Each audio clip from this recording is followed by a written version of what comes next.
नमस्कार आप सभी को। क्लास 11th का सैट का सॉल्व पेपर देख लेते हैं। इसमें फर्स्ट क्वेश्चन था which of the following is a correct extension of the Python file. जब हम पाइथन की फाइल बनाते हैं तो हम जो उसको एक्सटेंशन देते हैं वो होती है .py की। नेक्स्ट है which keyword is use for function in Python language. जब हम पाइथन में फंक्शन बनाते हैं कोई भी तो उसके आगे DEF एज एन कीवर्ड लगता है। नेक्स्ट है which of the following is not a word processor. इसमें से कौन सा एक वर्ड प्रोसेसर सॉफ्टवेयर नहीं है। तो Google Docs, Libre Office Writer and Microsoft Word, ये तीनों वर्ड प्रोसेसर के सॉफ्टवेयर्स हैं। जो नहीं है वो है माइक्रोसॉफ्ट एक्सेल। अगर क्वेश्चन समझ में नहीं आए तो कई बार उत्तर देख के भी आंसर पता लग जाता है। अगर आप इन चारों को अच्छे से देखें तो जो इसमें से 3 है वो वर्ड डिजिटल डॉक्यूमेंटेशन करने के लिए हैं, वेराज एक माइक्रोसॉफ्ट एक्सेल ही ऐसा है जो स्प्रेडशीट को बिलोंग करता है। नेक्स्ट है आपका डैश एक रिजर्व वर्ड्स होते हैं जिनका स्पेशल मीनिंग और पर्पस होता है। तो ऐसे वर्ड्स को जो पहले से ही डिफाइंड हैं उन्हें हम की वर्ड्स बोलते हैं।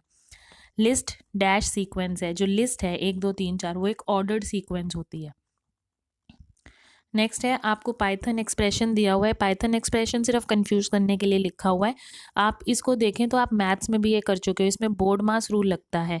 मल्टीप्लिकेशन और डिवाइड पहले होता है, फिर प्लस और माइनस होते हैं। तो इसके अंदर हम 3 × 5 जो है वो पहले परफॉर्म करेंगे तो हमारी इक्वेशन बन जाएगी 4 + 15 - 3। फिर उसके बाद जो पहले आया हो एडिशन और सब्ट्रैक्शन में से, मतलब प्लस और माइनस में से, तो उसको पहले परफॉर्म करते हैं। तो 4 + 15 हमारा 19 बना। 19 में से आपने 3 माइनस किए तो आपका आंसर 16 आया। नेक्स्ट है कि शॉर्टकट की क्या होती है स्पेल चेक करने के लिए। बहुत इंपॉर्टेंट क्वेश्चन है, हर कॉम्पिटिटिव एग्जाम में ये पूछा जाता है। तो F7 फंक्शनल की है जो शॉर्टकट की होती है किसी भी स्पेलिंग को चेक करने के लिए। 8th क्वेश्चन है एक हेडर जो है वो इंफॉर्मेशन रखता है टॉप ऑफ एवरी पेज। सही है। रीज़न में दिया है कि फुटर है जो वो पेज नंबर बताता है, डॉक्यूमेंट का टाइटल बताता है, ऑथर की इंफॉर्मेशन बताता है हर पेज पे।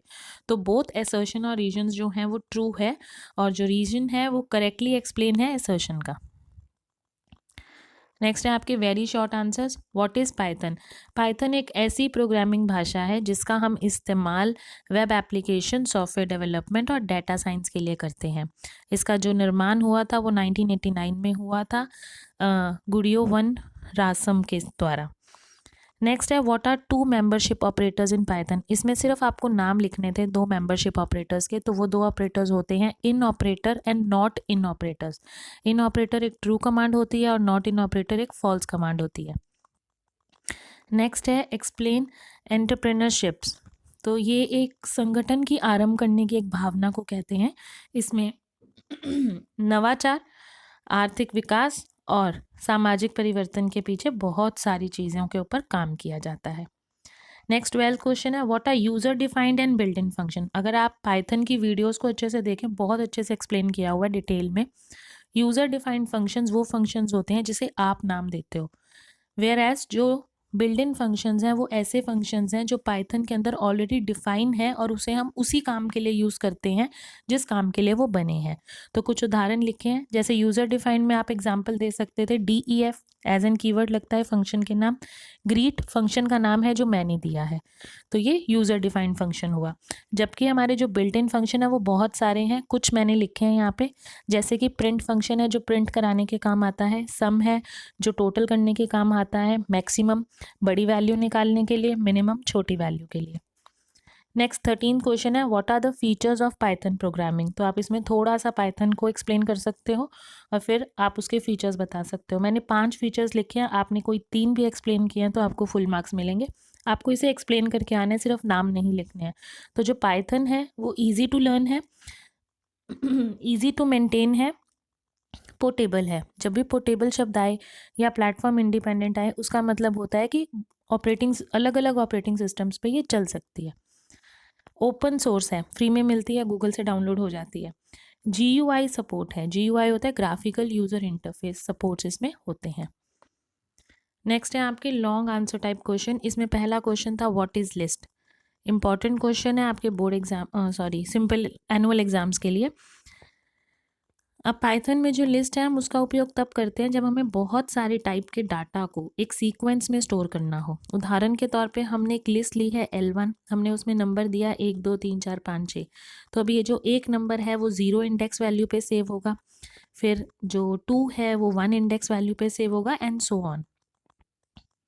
आप इसे वीडियोज़ में अच्छे से डिटेल से कर सकते हो, यहाँ पे मैंने सिर्फ आउटलाइन दी है।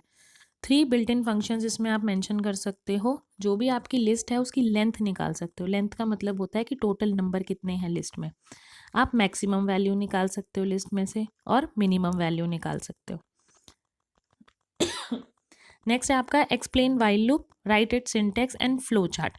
अब वाइल लूप का जो हम इस्तेमाल करते हैं वो तब करते हैं जब हमें किसी स्टेटमेंट को बार बार एग्जीक्यूट करना हो, तब तक जब तक वो ट्रू चल रही है। जैसे ही वो स्टेटमेंट फॉल्स होती है तो हमारा वाइल लूप एग्जिट हो जाता है। इसका सिंटेक्स और फ्लो चार्ट बताना था, तो सिंटेक्स और थोड़ा सा प्रोग्राम मैंने बताया है। जो वाइल का होता है, वाइल एज एन कीवर्ड हम लिखते हैं, उसके बाद हम एक्सप्रेशन लिखते हैं जो भी हमारी कंडीशन होती है, और फिर उस कंडीशन को सेटिस्फाई करने के लिए स्टेटमेंट्स लिखते हैं। एग्जाम्पल से समझिए, एक प्रोग्राम लिखा हमने जिसमें हमने काउंट की वैल्यू ली 1। अब इस काउंट की वैल्यू को हमने वाइल लूप में दे दिया। While count is less than equals to 5, मतलब इस लूप को तब तक चलाए जब तक काउंट की वैल्यू लेस देन या इक्वल्स टू 5 है, मतलब 5 वैल्यू तक ये चलेगी। नेक्स्ट हमने लिखा print count is.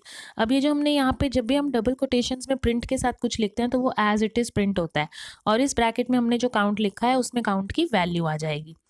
Last condition, अब हमें ये लूप बार बार चलाना है तो हमने लास्ट में कंडीशन दे दी काउंट प्लस इक्वल्स टू 1, मतलब जैसे यहाँ आएगा उसके बाद काउंट की वैल्यू बढ़ती जाएगी। वो बढ़ के कहाँ तक लूप चलेगा, 5 तक, क्योंकि हमने इक्वल्स टू 5 लिया है। अगर लेस देन 5 लिया होता तो वो सिर्फ 4 तक चलता। तो अब इसमें आउटपुट में हमें क्या मिलेगा, count is 1, count is 2, count is 3, count is 4, count is 5। Next है आपके what are different data types use in Python programming.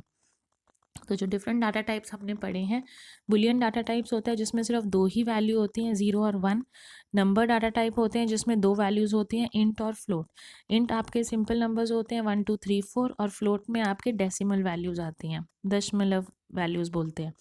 String में आपका नाम आता है करेक्टर्स वाला। लिस्ट आपकी कोई भी ऑर्डर्ड लिस्ट होती है, टप्पल्स होते हैं, डिक्शनरी होती है, लास्ट में बाइनरी। बाइनरीज यूजुअली जो भी हम डिजिटल फोटो या वीडियो बनाते हैं उसके लिए डाटा टाइप है जो यूज़ होता है। यहाँ सिर्फ नेम्स लिखे हैं, आप फर्दर वीडियोस को रेफर कर सकते हो फुल डिटेल देखने के लिए। नेक्स्ट में लास्ट क्वेश्चन था एक्सप्लेन वैल्यूज़ ऑफ एंटरप्रेन्योर्स। अब वैल्यूज़ क्या होती हैं, अब एक जो एंटरप्रेन्योर होता है उसके अंदर सबसे पहले उसमें पेशेंस होनी चाहिए, धैर्य होना चाहिए। फिर अपने काम को लेके उसमें सकारात्मकता होनी चाहिए, पॉजिटिविटी होनी चाहिए, वो हार्ड वर्किंग होना चाहिए, फुल ऑफ कॉन्फिडेंस होना चाहिए, क्योंकि अगर उसी का ही कॉन्फिडेंस लूज़ होगा तो आगे के लोग भी काम नहीं कर पाएंगे। और आखिरी में जो भी वो काम कर रहा है उसमें क्रिएटिविटी और इनोवेशन होना चाहिए। हम सबको पता है कि जितने भी काम हैं वो रिपीटेड चल रहे हैं, मतलब जैसे हम सोचें चाय के हैं खोखे तो बहुत सारे हैं, अगर फूड पैलेस हैं तो बहुत सारे हैं। तो ऐसे आपके पास ही कोई क्यों आएगा, तो उसके लिए आपके पास क्रिएटिविटी होनी चाहिए और उसमें कुछ नया, कुछ इनोवेशन होनी चाहिए। तो ये आपका सॉल्यूशन था क्लास 11th का। धन्यवाद।